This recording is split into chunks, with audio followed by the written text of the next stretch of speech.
the alleyways also represents the comprehensiveness of Chinatown CDC. So the alleyways project started with the youth.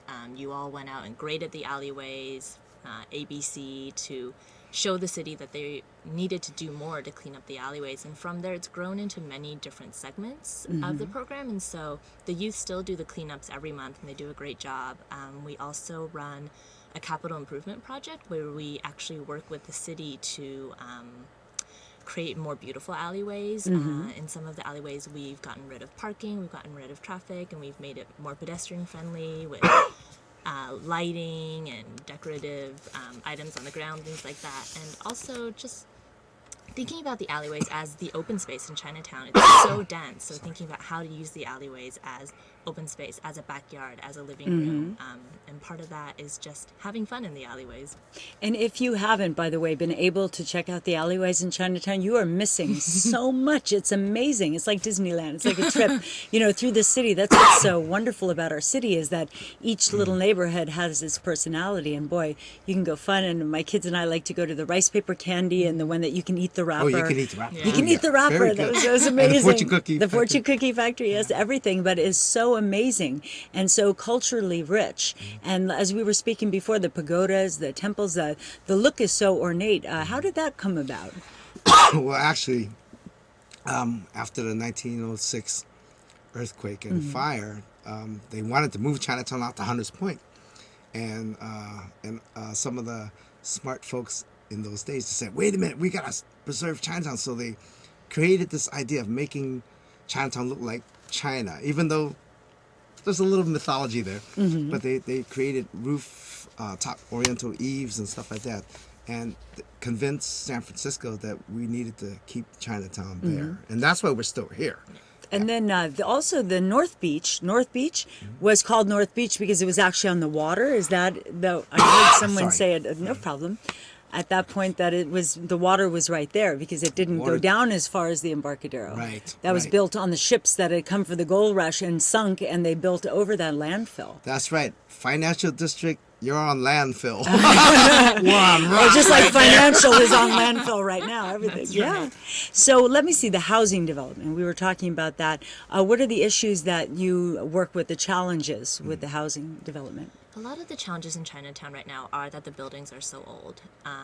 Some of them are somewhat falling apart. They need to be renovated. But what's really important to us is to preserve the affordability of the buildings. We just want to make sure that whatever changes that Chinatown goes through over the next decade, over the next 50 years, we want to make sure that the people that live there now stay and participate in what's created, stay and can see all of the great changes that may happen. And so just figuring out the balance between incentivizing owners to upgrade the housing, but also preserving affordability at the same time. And affordability in San Francisco with new housing is quite a challenge. It's the greatest challenge. It's very difficult, but I think that's sort of what we work toward every day. When I grew up in Chinatown, one of the worst things that happened when I was young was I was evicted, and somebody from overseas bought the building and kicked us out. And at that moment, I knew that we had to do something to preserve the housing in Chinatown. And one of the key missions of Chinatown CDC is to improve and enhance the housing that we have. And what I love about Chinatown CDC is that we've preserved and renovated a lot of buildings, those SRO buildings even. And we built new housing creatively on top of. We built the first air rights project over a post office, Lockett and Pine. We built the first one over the public housing parking lot land right on 77 Broadway. We are very creative and innovative thanks to geniuses like Cindy here. I'm so proud of her because she won't let me brag, but we stole her from MIT. She could have worked for city planning or something else, but she wanted to help the community. I just love all the Cindys of the world, and all the folks that want to come back and help preserve our neighborhood. Why did you choose to stay in the neighborhood? I always wanted to work in community planning, and there are actually very few organizations, even in the country, that do this type of work. I think that city planning is often looked at sort of methodically or bureaucratically, and what we're really doing is empowering people in the neighborhood, teaching them about planning issues, teaching them about how City Hall works so that they can make the land use decisions for themselves that affect their lives. They can decide if they want education in the neighborhood. They can decide if they want stores in the neighborhood. They can decide if they want housing on the ground floor or housing above, and what they want the neighborhood to look like. And I really wanted to do it in a grassroots way, and that's what really drew me to Chinatown CDC. And Norman. Oh, the love here. Oh, yeah, we love each other. Are you getting good support from local politicians in all your endeavors? Oh, wow. Well, I heard San Francisco Access interviewed the new president of the board, I David had him Chu. on Friday, and he was lovely, Yes. and did mention about the housing conditions being a problem in Chinatown and working on that. So he is also from that neighborhood, first elected official president of the board. Yeah. Yeah. It's And great. he worked with us at Chinatown CDC. He helped us on a number of housing cases in Chinatown, and so he gets it. And actually, I think San Francisco gets it. We're really good at trying to preserve our neighborhoods. Yeah. And that's why everyone loves San Francisco. There's only so much land, and the quality of life that we're preserving, it's really important. And the cultures. And the cultures. Very important to hang on Yep. to all of them. Absolutely. That's what makes our city San Francisco. Exactly. And we're So tenant services that you offer, what type of tenant services? Well, we've built 2,200 units of housing Wow. or enhanced old buildings, and each one has residents in there, and we serve them. So whether it's a 90-year-old senior who's Russian speaking, or families that are jam-packed in the SROs, we try to create programs that will help support them. Some of the youth don't have a place to study, and so we try to do youth programs like tutoring. The seniors, they love us because we always party. Chinatown CDC, we party.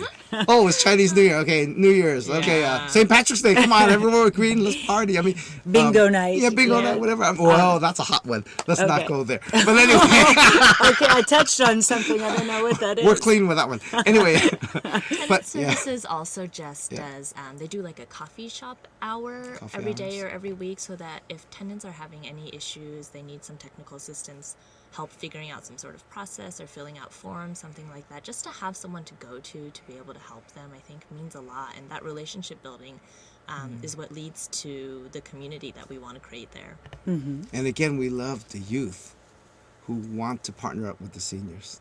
And we've done some field trips. We've done, tenant services activities with them. And I just love it. That's cool.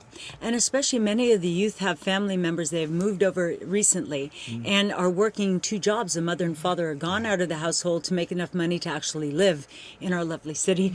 And so they don't really have the parental support, and they don't have a grandparent there. So how perfect is that to be able to hang out with someone who has so much experience in the city, and they each get from each other. Yeah. Very So we good. try to pull it all together. Yeah. The And I think families. we do a pretty good job. Yeah, we do a great Excellent. They do a great job. job. Wonderful. That's why we're on TV with you, right? Yes, because you're making a difference. Okay. Let's talk a little bit about the future, the Central Subway project. Why don't we talk about where it's going? So the subway is the extension of the T3 light rail. It's phase 2 of that project. It is going to come up 4th Street in Soma and then into Chinatown along Stockton Street, but it will be underground. We are really excited not only for the infrastructure of the subway, but what it might bring otherwise to the neighborhood. I think that it will increase access for people who want to come to Chinatown, but also increase access for people who live in Chinatown, might need to go to their jobs or might need to go visit family, say in Visitation Valley. I think that it will bring customers to Chinatown. It will help the economic development of the neighborhood. We are thinking a lot about what does the streetscape look like? You know, thinking about a subway coming in, there's going to be lots of people, pedestrians, how are they going to interface with the buses that are already there, so on and on. And so thinking of it more than just an infrastructure project, but as a catalyst for changing Chinatown, for, I don't want to say reinvigorate, because I think Chinatown is full of vitality right now, but to bring even more to the neighborhood. And bring people to experience Chinatown, Yeah, because right now right it's so there. crowded, there's so few buses Yeah. that it would be Yeah. a direct line Right. linking Visitation Valley, Union Square, Chinatown all together to make it more easy to get around the city. Yeah. In closing, just wanted to know, you have the Arts in the Alley. Yeah, that's April 18th, April right? 18th in Waverly Alley Waverly from Alley. 11 to 4. And what is that?